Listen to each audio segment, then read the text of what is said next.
trader and investor. Kasi kumbaga sa main event, Pacquiao versus Mayweather to. Itong non-farm payroll po natin guys. And yung volatility kapag dumarating, yung non-farm payroll every month talagang almost 100 pips yung galaw niya po. Especially sa gold and major pairs po natin. Okay? And I think i-send ko muna to. Okay? Para maka-join ang lahat. Yan. So loading clear naman. And i-ready ko lang din yung account ko, yung phone ko. Baka kasi may magagandang entry or position. Tapos, ayun, nagbigay nga tayo ng signal kanina. So, yung signal natin, may nag-profit ba or na-loss? Okay. So, meron tayong, yung, pero, nag-profit pa rin. Still, profit pa rin kasi ginamitan natin siya ng ating grid approach. So, yung grid approach, guys, may mga break even, exactly. May advantage and disadvantages to. So, sa community natin guys, transparent lang tayo sa pagbibigay ng signal. Okay? Ayan. So, kung mapapansin nyo dito sa level tayo, nagbigay ng ating sell signal. Naglagay tayo dito ng another first, second, and third entry. So, na-close ko na siya pero may screenshot ako. Okay? Asan na yung screenshot ko dito?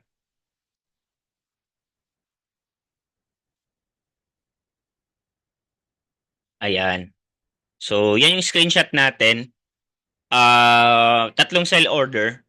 Kung mapapansin nyo, okay, so this is our first order, second order. So may gap siya between, if mapapanood nyo yung ating video ng mga nakaraan, paano mag-execute using the grid model, grid system model po. Okay, kapag nag-a-against sa atin si market. Okay, so ang kailangan mo lang dito, syempre, patience na hintayin mo yung mga level nun kung saan ka maglalagay ng second and third order mo, guys.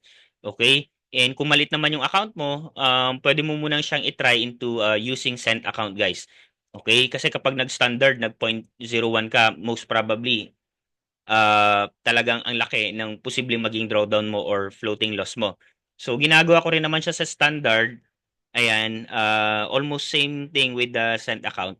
So, nag-profit din naman, like, malit lang, $10 kasi hindi natin afford na malos. Okay? So, this is our first order, second order, and third order. And then, nung bumagsak siya, so ano yung reason kung bakit tayo naglagay ng pinaka-top sell? Kasi nga, may POI or yung point of interest natin when it comes to terminology of SMC. So actually guys, there's a lot of learning na pwede ko pang may turo sa inyo. You can also follow my YouTube channel.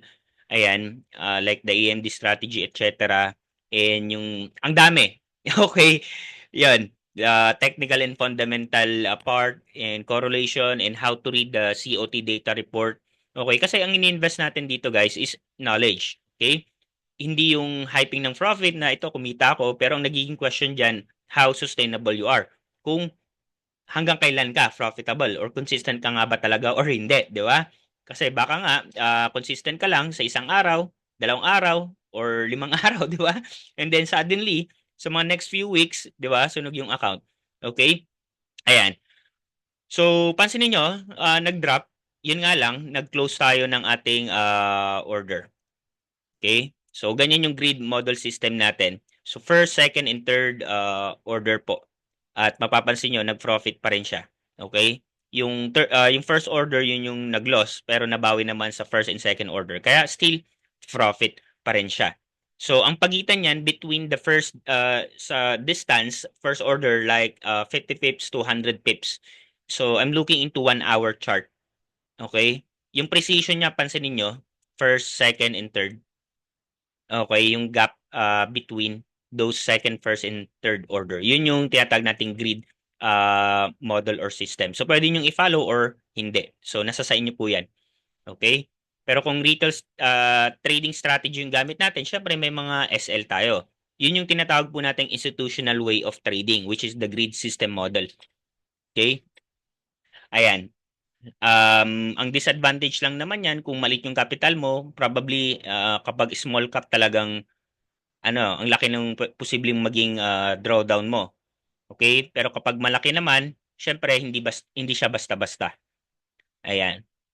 So right now dito sa ating gold, napansin natin yung behavior which is a very important and critical as a trader to identify those sessions and behavior, especially kung kay gold ka nagtitrade, 'di ba? But if you are newbie, I highly suggest to jump into forex major pairs like Euro USD kasi nga si gold unstable to guys. Eh, anytime pwede itong umakyat, pwede itong bumagsak.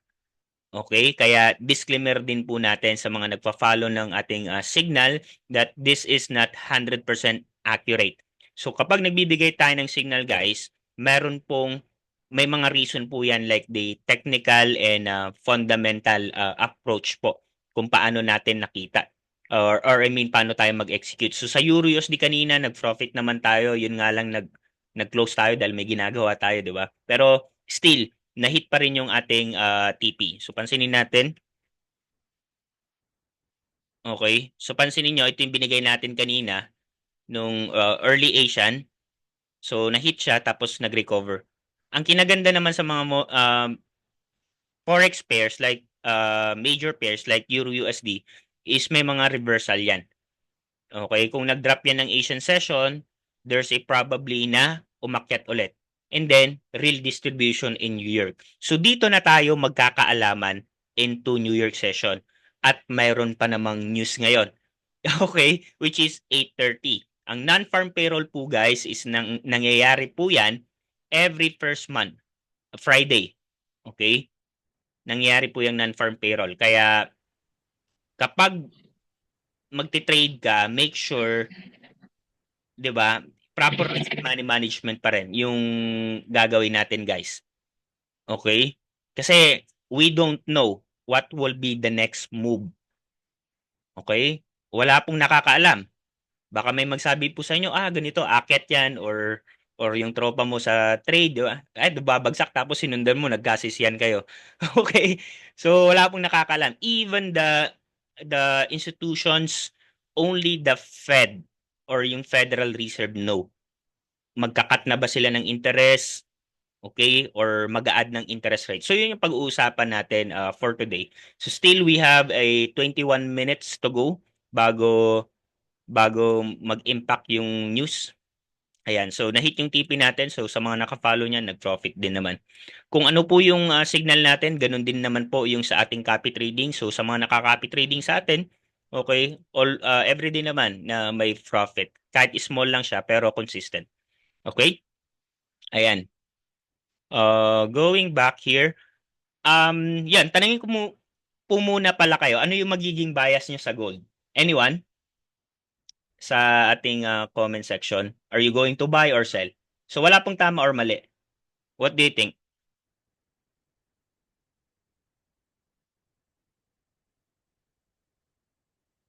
Uh, buy? Ayan. Sige, survey lang. Kumbaga sentiments guys. Okay? May mga buy, may mga sell, may long. Ayan, naka-buy. Alright. Posible po yan. Posible pong mangyari yan. Pero kung gusto mong i-avoid yung napakalaking risk, sa akin po ang ginagawa ko or strategy ko po dyan, after the news. Okay? Sabihin natin, bigla siyang umakyat. Okay? Continuation ng candle niya. And then, hihintayin ko muna siya yung sa pinaka-top. Alright? So, bigay tayo ng example kahapon. Meron tayong mga student na talagang pumaldo kahapon dun sa ating buy signal. Okay? So, kung mapapansin natin, dito yung naging buy signal natin. Tapos, tama. Sell signal, sorry. Tama. Sorry dito. Buy signal pala if matatandaan ko. So, buy signal dito. Okay? After the drop. Ganito yung nangyari guys kasi may news kapon. So yung news 8:15 PM yon Philippine time. So nag-impact yung news nung 8:15 and then eto mga around 9:30 nag-reverse siya. Ganun yung galaw niya guys. Kaya dapat natin maintindihan yung behavior ni gold. May mga reversal yan. Itong impulsiveness niyan, kailangan niyang ma-fill yung gap na tinatawag which is the supply and demand zone. Okay? So another scenario na naman. So, alisin na natin to kasi na-close ko na rin yung ano ko eh. Okay? So, kanina, nung nag-send tayo ng, ano ba yun, sell position, okay, ng sell signal, suddenly, dito sa area na yan, kung saan nagko-consolidate siya, kapag ganyan, we are expecting na bumagsak siya. Pero ang nangyari, pumunta pa siya dito sa ating POI level or point of interest level. So, paano siya naging point of interest level? Okay? So, any time frame guys, makikita niyo yung mga POI level or yung mga support and resistance level natin, the supply and demand zone, which is dalawang klase lang yan. It's either retest, okay? Nagre-retest po siya dyan, or ayan, retest breakout or bounce po. So, ang nangyari, brinake niya tong POI level natin. So, same, double tap siya. At ang nangyari, dito naman sa pinaka-weak siya nag-react. So, paano natin nasabi na pinaka-weak ng price? So, dito, yung weak ng candle, if you can look on this area, ayan, yung pinaka-buntot ng candle, tapos nag-retest siya. So, high probability setup yan. So, kung nag-sell ka dyan, at nakapag-sell nga tayo, kaya nga natin na nagkaroon ng profit pa rin kahit papaano, di ba? Okay. Ayun. So, suddenly bumagsak siya. So, ito na-fail niya yung gap na to ng impulsiveness, which is the imbalance. Okay? Kapag nagkakaroon po ng impulsiveness, mayroon at mayroon pong mga reversal na nangyayari. Hindi po pwedeng walang reversal. Okay? Yung mga strategies, like, yung pinaka-effective for me, the strategy, this 2025, if trader ka sa market, I highly suggest or advise, okay, yung strategy na trend following. Okay? Trend following na yung pinaka-effective na ngayon. Pero kung sa mga highs and lows ka naman or pullback, pwedeng-pwede po. Pero alamin mo kung anong session siya posibleng mag-reverse. Okay? So ngayon, itong 8 p.m. Philippine time, doon siya naman nag-reverse. Ito, London yan. Tingnan natin ha. Okay? So ito, Asian. Nag-drop siya ng Asian. And London, ito, area na to, London. And then, ano ngayon? New York session, right? Pansinin nyo yung behavior niya. So kung alam mo yung behavior ni gold, okay, hindi ka na po FOMO or fear of missing out at hindi mo hinuhulaan. Kasi nga, kung hinuhulaan mo, ibig sabihin, hula analysis paralysis na. Okay? So yun yung iniiwasan natin. So which is knowledge yung pinaka-focus natin. And at the same time is discipline and timing. Yun lang naman yung mga secret recipe. Okay?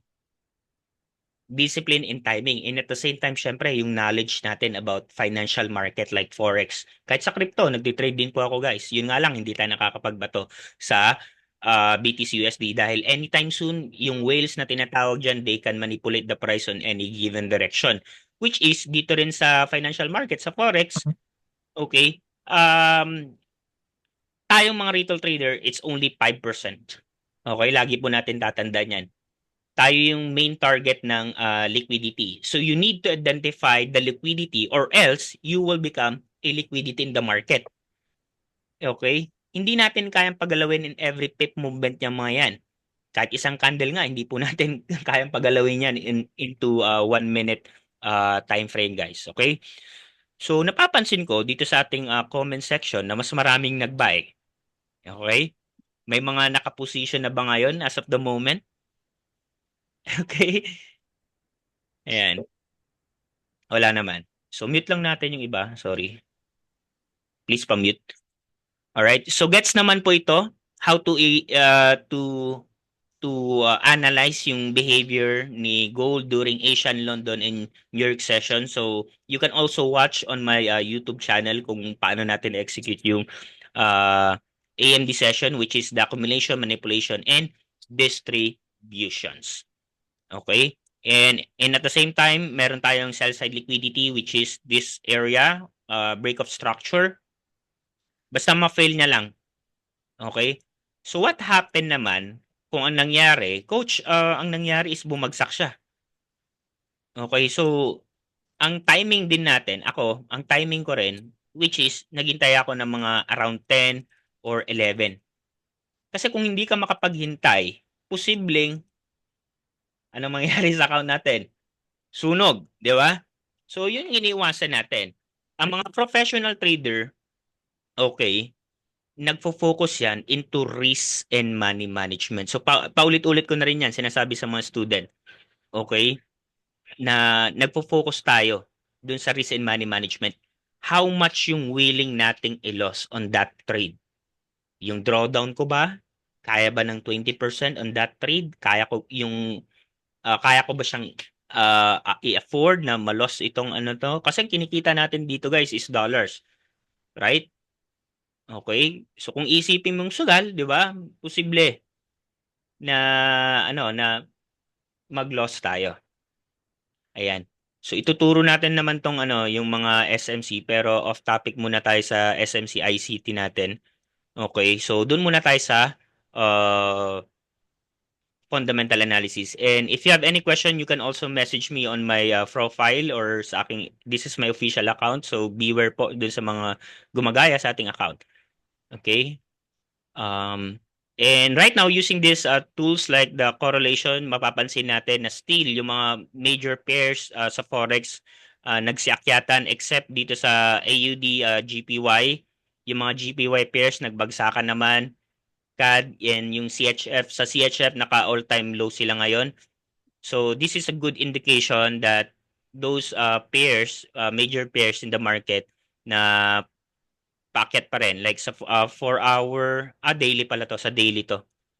So hourly, mas noisy kasi pag 15 minutes or ano. So dapat alam din natin to. Tinuturo din natin to actually, yung correlations. Hourly, so sa 4 hour tayo. Still strongest pa rin yung mga major pairs natin. Like Euro USD. Okay, GBP USD. Strong pa rin. Except sa mga CHF and GPY pairs. So pabagsak sila as of the moment. Okay? So kung gusto niyo mahanap ng tools na to, sige, ilagay natin dito para i-click nyo, save nyo na rin. Okay? Saan na yan? Ayan. Check muna natin. Ito yung magiging news for today. Make sure tinitingnan niyo po yan sa forexfactory.com. Yung mga news everyday. May mga news po kasi everyday during New York session. Mostly sa New York session po pumapasok. So 8:30 today, naka-default po ako since nasa Philippines ako. Syempre, yung mga ibang student natin dito is nasa abroad. Ayan. So makikita niyo dito average hourly earning kapag may nakita kayong M-M month over month. So ibig sabihin every month po 'yan. Non-farm employment change. Okay, unemployment rate. So, yun yung dapat alamin natin. Ano nga ba to? Coach, ano nga ba yung mga yan? Kasi nakikita ko lang yan, sabi yan, sa social media, non-farm payroll, pero hindi ko maintindihan kung ano yung epekto niyan. Okay? So, dapat alamin natin, di ba?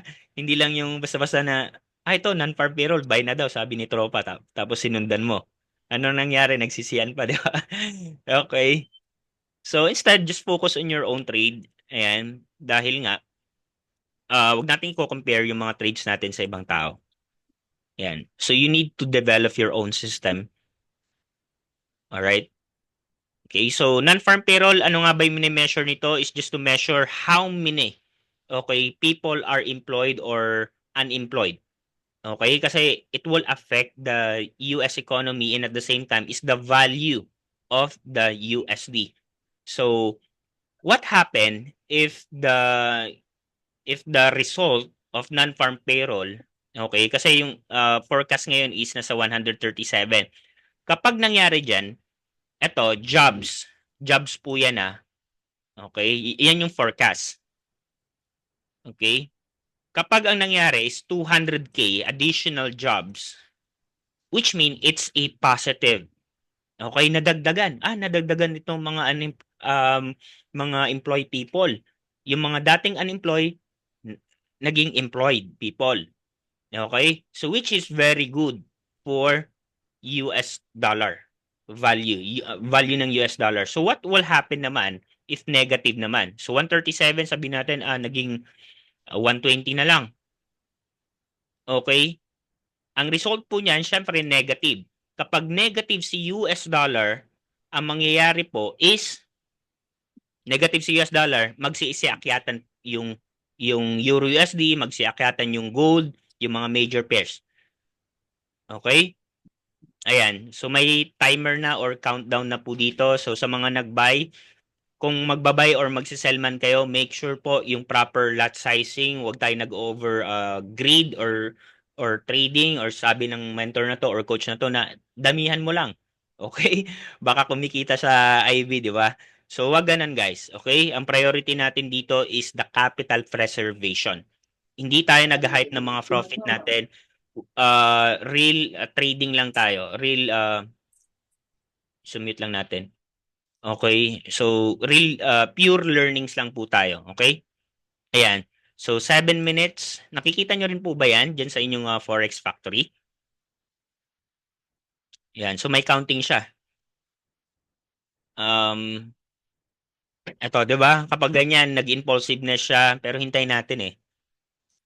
Euro USD naman, pakyat. Okay, so alisin na natin yan. Yung signal natin kanina. Yung pinaka-high zone na ni Euro USD, GBP USD. Okay. Still packet din siya. Ano pa? BTC USD. Sa BTC USD naman, okay, na-profit din tayo naman nakaraan. Sa BTC USD naman is si Bitcoin, pabagsak naman siya. So may mga correlations yan na tinatawag. Okay? Ayan. Pag hindi mo pagamay si gold, wag ka magti-trade sa gold. Okay? Nagbibigay lang naman tayo ng signal for a short-term signal lang naman tong binibigay natin. Pero hindi ko siya advisable sa mga newbie or even experienced trader na talagang laging nadadali dito sa gold. Okay? Ayan. Yung may trauma na ba? Kumbaga may trauma ka na dito sa gold, tapos pinilit mo pa. Ayan. Alright? Ayan. So, yan yung counting. Still have a 5 minute to go. Ayan. So, I think pwede magpo-position lang ako yung buy or sell ko lang. Okay. I-ready lang naman yung ating Okay, nasa na yun? So, i-present lang natin to like 3 minutes. So, ano nga ba yung non-farm payroll? Non-farm payroll is a mostly report every month. Okay, estimate the number of job created in the US. Ito yung pinaka-importante as a key economic indicator that closely monitor by forex trader and investor, sorry. Okay, mga investor, small businesses, large scale businesses, large or small. Okay. So tinitingnan nila yan. Kasi kapag nag-import ng mga products like, ayan, yung naging talakayan natin kahapon, fundamental analysis, the reciprocal tariff. Okay, which is may epekto rin yan sa Pilipinas.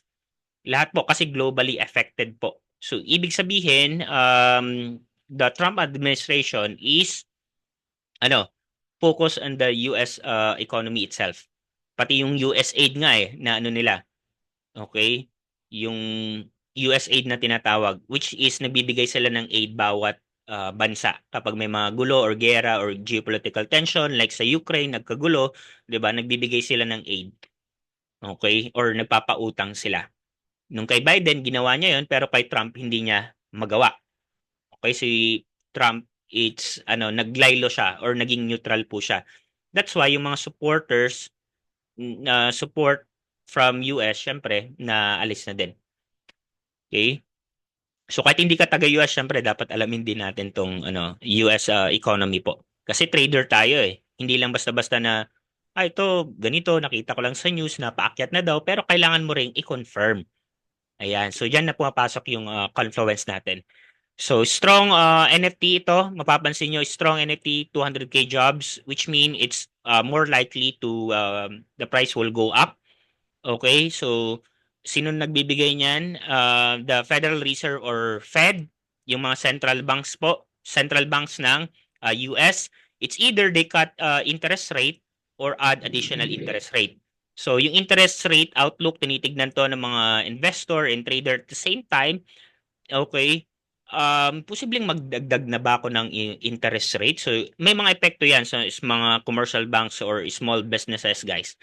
Okay? Overall, the macroeconomics na tinatawag. So, magiging reaction niya naman yan kapag positive siya. Syempre, bearish reaction for gold po.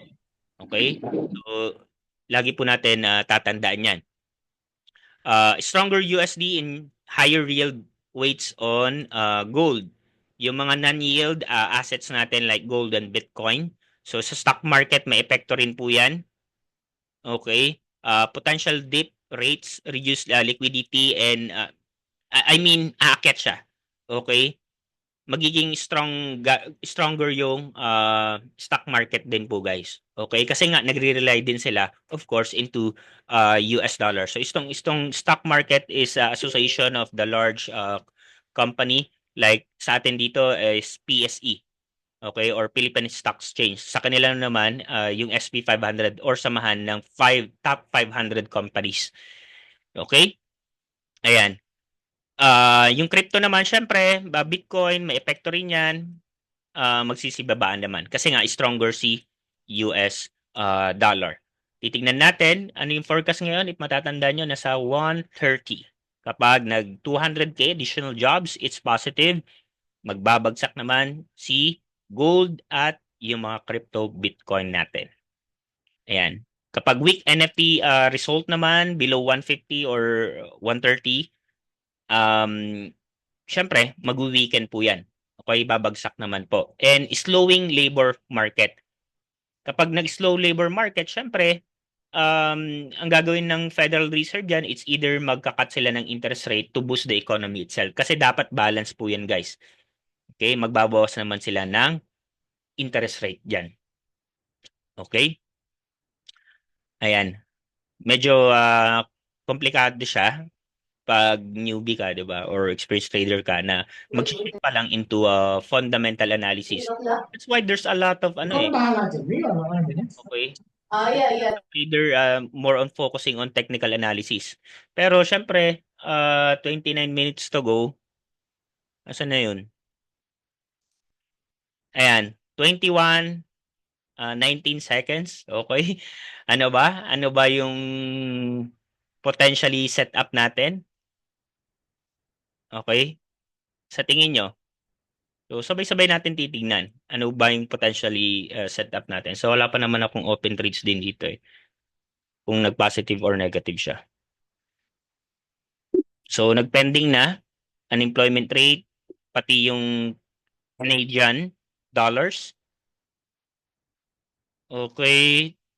228. So, nag-positive. So, bearish. Pero sometimes, bearish siya. Positive.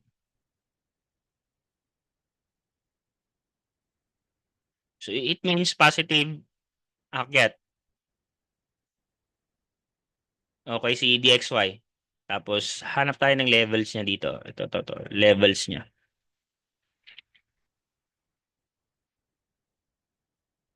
Ayan. Levels niya, walang gaanong paggalaw. Ano, tignan nga natin. Still pending pa rin eh. Okay, ayun. Lumabas na. And then, boom. Positive kay non-farm payroll unemployment rate is nadagdagan at least 0.01%. Okay. Sa average monthly, still almost the same, neutral 0.3. The forecast and the actual is 0.3. Pero tingnan natin sa gold, sa DXY.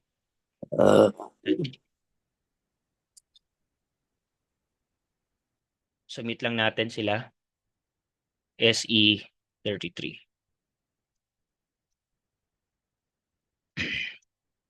Ayan, walang gaanong impact pero later on ay mga 8:30 or 9, it's either kasi titingnan natin dito guys positive yung naging result. Supposed to be mag-drop si gold. Okay? Kasi unlike before, way back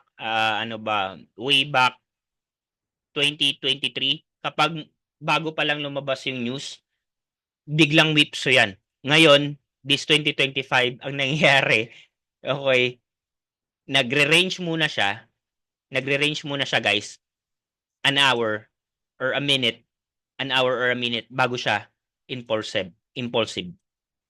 It's either going up or down.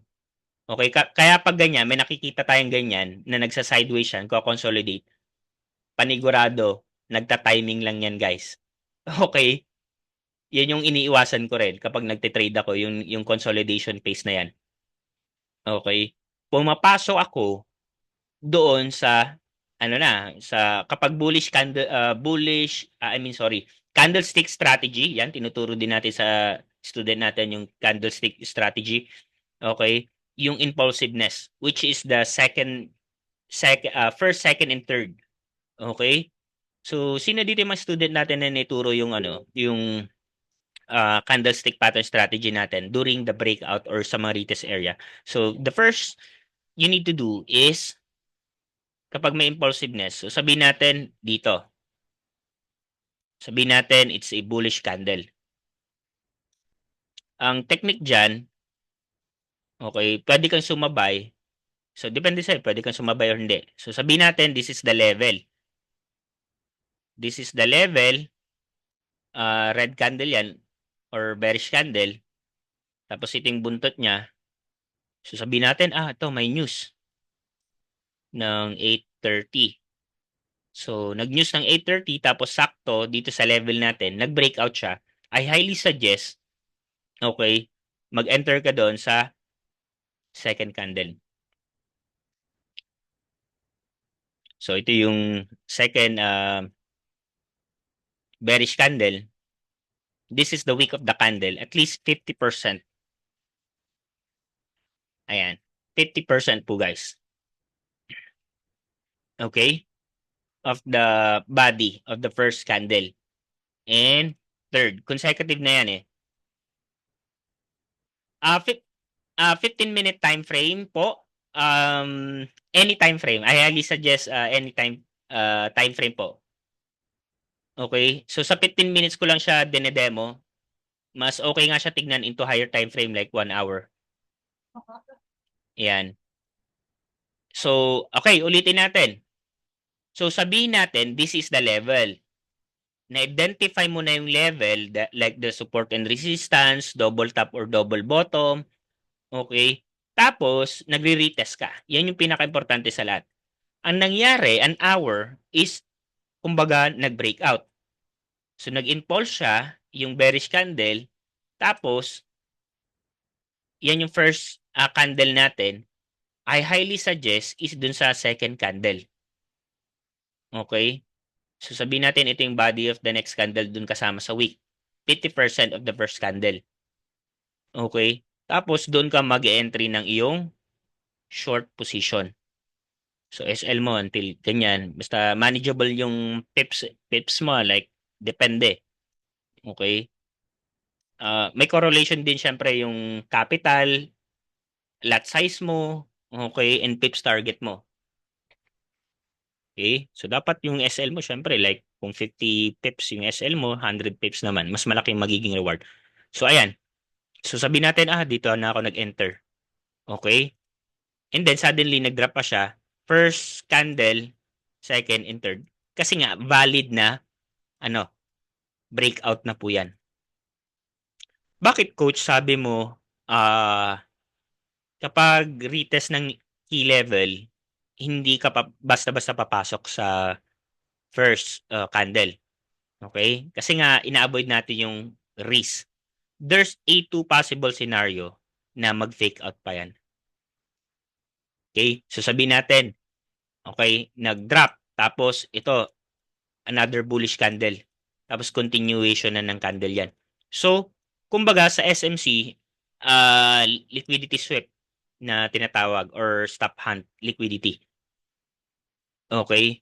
Kaya ang highly suggest ko pag mga breakout, ang gawin po natin, syempre, doon sa Saan? Sa pangalawang candle. Yun yung candlestick strategy natin. Okay? Pag technical po technical analysis. So dapat both alam mo, technical and fundamental analysis guys. Okay, so ayan, 1, 2, 3. Wag mong gagawin guys. Okay? Napabagsak na siya tapos ang ginagawa mo pa, buy. Panigurado, sunog yung account mo.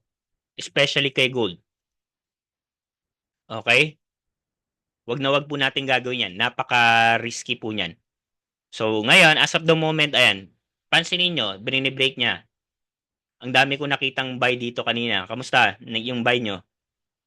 Okay, pwede rin naman niyang balikan. Kung grid approach yung gagawin ko, so sabihin natin, level, tapos ang ginawa ko ngayon, pero babawasan ko, syempre, live account to 0.1 lang.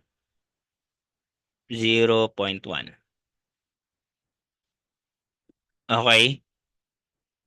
Rinig nyo ba yung sounds?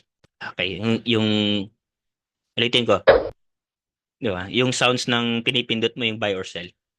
Okay? So, nag-buy. Pwede, tapos sabihin natin, kung grid approach guys pero kung retail approach, wag. Masisira ang buhay mo. Masisira yung buhay natin dyan. Okay? Kaya nga, that's why wala pa akong trade Hinintay ko pa yung impulsiveness niya. So, sabihin natin, ito yung level. Kapag na-reach niya na tong level niyan, that's the time na magbabay ako. Nabanggit ko nga kanina doon sa ating community na posible pa siyang umangat. Okay? So bakit siya posibleng umangat? Dahil nga do a tariff na counter tariff ni China which is nag-set sila ng 30% US tariff on rare earth metal restrictions like syempre under precious metal to si gold. Okay, so apektado. Okay? Yung mga biggest economy talaga nagpapataw din sila ng counter tariff when it comes to fundamental. Okay? Ayan. And yung stock market, syempre, nag-down din as of the moment. So, yun yung mga updates. Basa-basahin nyo lang, guys. Okay? Para kahit papaano may makuha kayong idea, di ba? So, ayan na, di ba? So, ang ginawa natin, nag-buy tayo, tapos bumagsak. Okay? Kasi baka may nag-buy dyan, sasabayan din natin. Kapag ganyan, dito, maglalagay na naman ako ng another level. So, 0.01 sabihin natin, tapos dito, 0.02. Okay? Kapag nag-drop pa siya. So, ito, syempre, floating na yan, di ba? Sabihin natin, like, kapag standard account, $10 na, ito, $5 naman. Okay? Ganyan yung ginagawa ko, guys, kapag gold ang trade ko, nagre-grid approach ako. Kapag malaki na yung drawdown ko, ang ginagawa ko is, naglo-close na ako. Okay? Kasi, talagang suddenly drop niyan Ayan, hindi ko na afford na mag-loss pa. So, ito. So, 1 hour time frame to guys mas okay gawin natin yung grid system model into 1 hour approach. So, first order, second order. Okay, so ganyan yung ginagawa ko guys. Okay, tapos pag nag-drop ulit, dito,